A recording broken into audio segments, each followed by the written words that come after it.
그 스님을 처음 본 건 12살 여름이었어. 그땐 그냥 마을 친구들이랑 산길을 오르다가 우연히 본 거였지. 낡은 나무 계단을 따라 올라가면 오래된 절 하나가 있었어. 이름은 울림사 이름처럼. 운무 속에 잠긴 듯한 느낌이었고 항상 고요했어. 절 입구를 쓸고 있던 스님은 등을 굽히고 먼지처럼 가벼운 움직임으로 빗자루질을 하고 있었어. 아이들이 수군대며 귀신 보는 스님이래. 밤마다 눈 안 감고 걷는다더라. 그러길래 나도 무심코 그렇게 생각했지.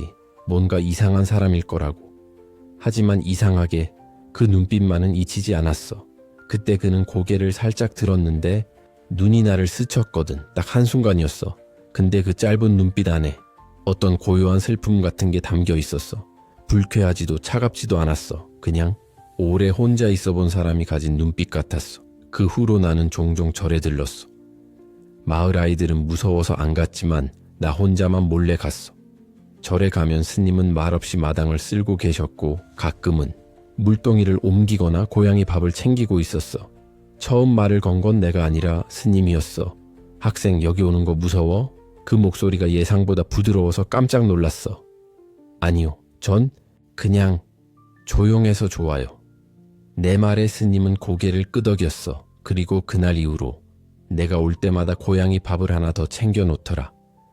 그는 말이 많진 않았지만 내 말은 잘 들어줬어. 학교에서 힘든 일이 있었을 때, 부모님이 싸웠을 때 나는 아무 말 없이 절에 가서 앉아 있었고 그는 내 옆에 조용히 물 한 컵을 내려놨어. 이상하지? 그 어떤 말보다 위로가 되는 순간이었어. 그런 스님이 지은이라는 아이를 죽였다는 소문이 퍼졌을 때 나는 믿을 수가 없었어. 어느 날 아침이었어. 여름 끝자락, 아직 새벽 안개가 걷히지 않은 시간이었지. 나는 학교에 가기 전 산책 삼아 절 쪽으로 올라갔어. 그런데 멀리서부터 이상한 냄새가 났어. 무언가 탄 듯한 금속과 나무와 종이와 이상하게 끈적한 냄새였어. 울림새. 도착하자 나는 말문이 막혔어. 법당 절반이 무너져 있었고 나무 기둥은 까맣게 타 있었어. 기와장은 다 떨어져 나갔고 향 냄새 대신 탄 냄새만 가득했지. 바람이 불 때마다 재가 흩날렸고 스님의 바지자락에도 검은재가 붙어 있었어. 그는 무너진 처마 앞에 무릎 꿇고 있었어. 마치 기도하는 사람처럼 손은 무릎 위에 얹혀 있었고 고개는 깊이 숙여져 있었어. 스님, 내가 조심스레 불렀지만 그는 대답하지 않았어. 귀가 멀은 것도 아니었는데. 그냥 아무 말도 하지 않았어. 그날 오후 뉴스가 떴어. 산사 화재. 잿더미 속 고등학생 시신 발견. 울림사 화재 현장에서 고등학생 시신이 발견되었대. 그리고 그 학생은 실종 신고된 지 나흘 된 윤지은이라는 아이였어. 서울에서 내려온 신문 동아리 실습생 덤크. 그 아이 나도 본 적 있어. 하얀 셔츠에 늘 노트북을 들고 다녔고 절 마당 구석에 앉아 조용히 글을 쓰던 모습이 인상 깊었어. 지은이는 조용했어. 딱히 누구와 대화하는 것도 없고 늘 혼자서 무언가를 적거나 카메라로 사진을 찍었지. 그런데 그날 저녁 또 하나의 뉴스가 떴어. 지은이의 노트북에서 발견된 일기 내용이 유출된 거야.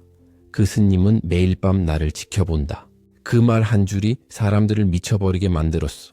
봐, 내가 그랬잖아. 그 스님 이상하다고. 밤마다 본다니. 변태야 뭐야. 절에 혼자 사는 이유가 있었네.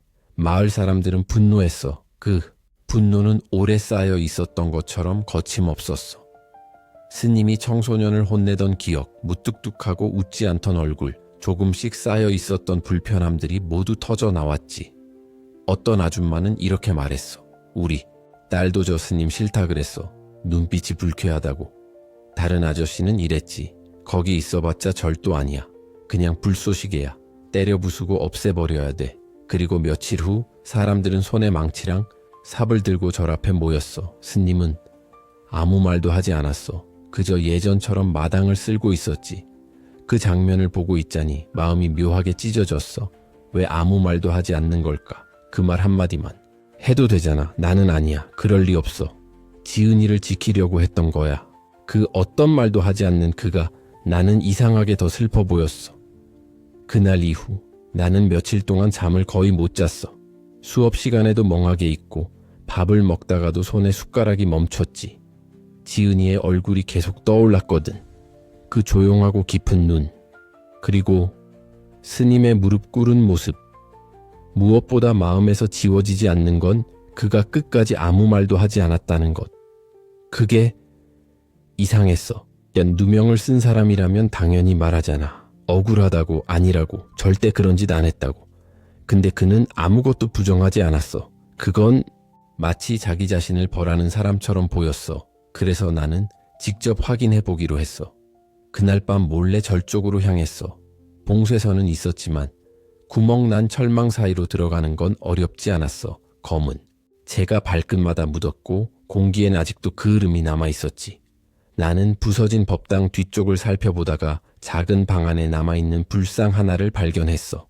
그 앞에는 무너진 책장이 있었고 나무, 조각들이 널브러져 있었지. 그때였어.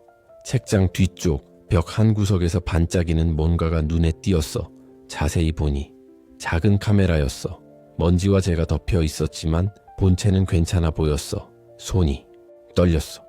혹시 이 안에 진짜 무서운 게 들어있으면 어쩌지? 하지만 뭔가 마음속에서 말했어. 확인해야 해. 그래야 네가 잠을 잘 수 있어. 집으로 돌아와. 메모리 카드를 컴퓨터에 연결했어. 여러 개의 영상 파일이 있었고 날짜가 며칠 전부터 이어졌어. 처음엔 법당 내부 던 지은이가 책상 앞에 앉아 있었어. 노트북을 펴고 펜으로 뭔가를 적고 있었지. 방 안은 조용했고 그녀는 집중하고 있었어. 그런데 화면 구석 문틈 바로 바깥에 누군가의 그림자가 있었어. 정확히 말하자면 천명, 스님이었어. 그는 방에 들어가지 않았어. 항상 그 자리에만 앉아 있었어. 등을 벽에 기대고 가끔 졸다 깨어나고 때론 조용히 합장을 하기도 했어.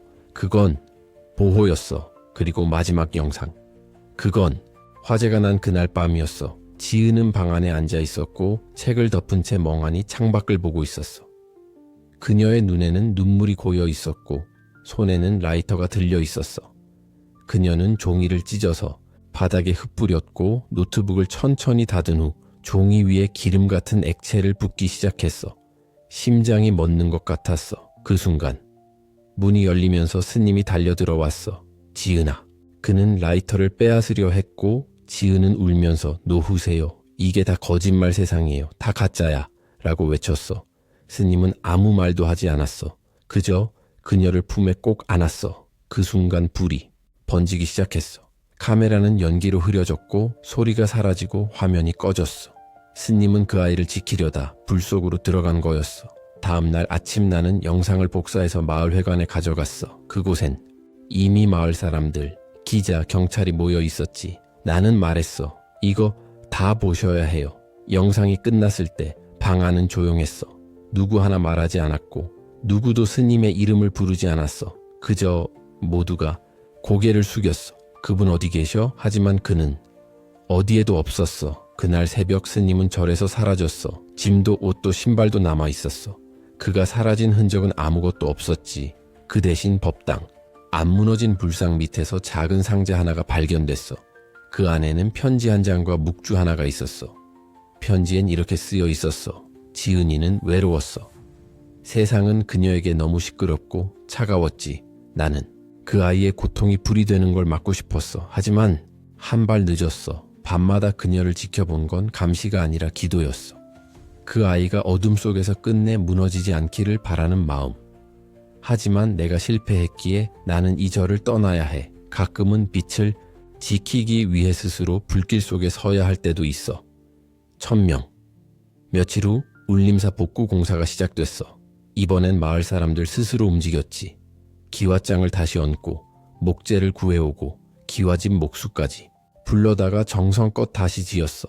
그리고 법당 입구엔 작은 명패 하나가 새로 세워졌어. 죄를 지키는 사람, 천명 몇 해가 흘렀어. 나는 어른이 되었고 도시에서 살고 있지만 해마다 여름이 오면 절에 올라가. 그곳에 앉아 스님이 그랬던 것처럼 그저 고요히 누군가를 위해 마음속으로 기도해. 그리고 속삭이지. 스님, 그 아이를 그리고 우리를 지켜줘서 고마워요.